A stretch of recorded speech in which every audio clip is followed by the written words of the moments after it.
Programmers, barka da zuwa Microfix Technology. Muna muku barka da zuwa wannan darasi na biyu game da yaren na'urar kwamfuta wato C++ Programming Language a yaren Hausa. A darasi na ɗaya mun fahimci menene C++, IDE, compiler da ayyukansu. A wannan darasi za mu koyi yadda ake install na Visual Studio. Visual Studio manhaja ne da za ta ba mu damar rubuta na'urar kwamfuta umarni da yaren C++. Visual Studio na ɗauke da duk kayan aikin da muke bukata wato IDE da compiler wanda kamfanin Microsoft ne kirkiri Visual Studio. Kafin mu shiga cikin wannan darasi ga wayanda wannan shine farkon zuwan su wannan channel zan so akali darasi na baya domin fahimtar darasin daga farko. Idan kuma ana biye da mu a wannan channel muna yi muku barka da zuwa. Kada a manta a yi mana like, share, comment da subscribe.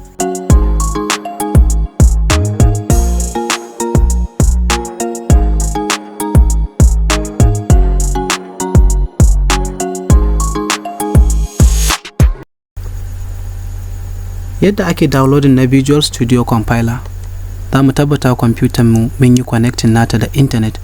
Bayan ta yi connecting da internet, za mu buɗe browser. Mun buɗe browser mu rubuta Microsoft Visual Studio a cikin search. Za mu shiga link na farko. Za mu danna download. Za mu ja zuwa ƙasa mai downloading na Visual Studio Community wanda shi kyauta ne.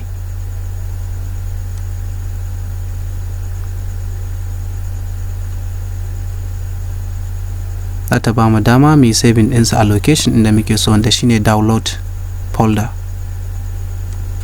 Za mu saving na setup ɗin Visual Studio.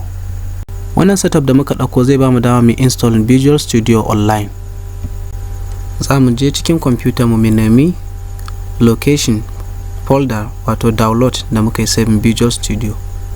Kafin mu installing na Visual Studio za mu duba properties na kwamfutar mu domin Visual Studio na buƙatar operating system kamar Windows 10 ko 11 da processor mai saurin 2.0 ko sama, RAM 4GB, hard disk na cikin kwamfuta so samu SSD. Kana iya amfani da wayarka na hannu ka shiga Play Store domin kai downloading CXS Droid wanda zai baka dama ka rubuta C++ a wayarka ta Android. Za mu koma zuwa setup da muka ɗauko na Visual Studio, mu buɗe shi. Bayan mun buɗe, za mu danna continue. Zai ɗauko mana duk wani kayan aiki da muke bukata a cikin Visual Studio. Bayan ya gama, idan ya buɗe za mu ga duk kayan aikin da muke bukata, wanda a ciki muna bukatar mai selecting kwaya ɗaya. In mun je ƙasa, za mu ga desktop development with C++. Mun yi selecting sai mu install. Zai ɗau lokaci yana downloading wannan kayan aiki na C++.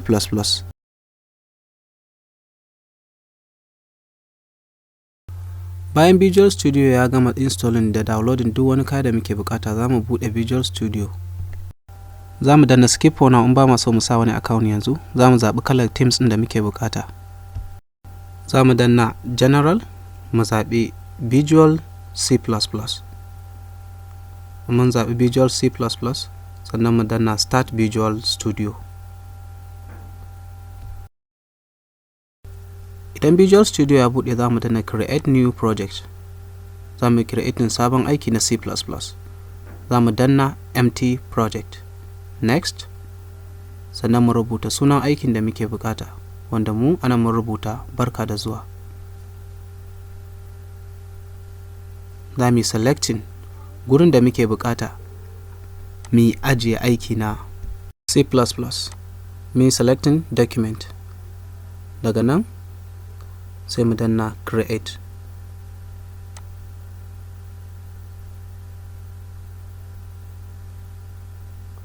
So Visual Studio ya buɗe mana sabon aikinmu na C++. Daga bisani za mu je kan sunan aikinmu barka da zuwa, mu danna right click. Muka danna right click za mu je kan add new items, sannan mu rubuta sunan aiki da muke so. Barka mai adding. Muka yi adding zai ba mu gurin da za mu iya fara rubuta C++ a cikin aikinmu na barka da zuwa, wanda a cikin source files. Za mu rubuta tsarin yaren C++ da muka rubuta a darasi na farko.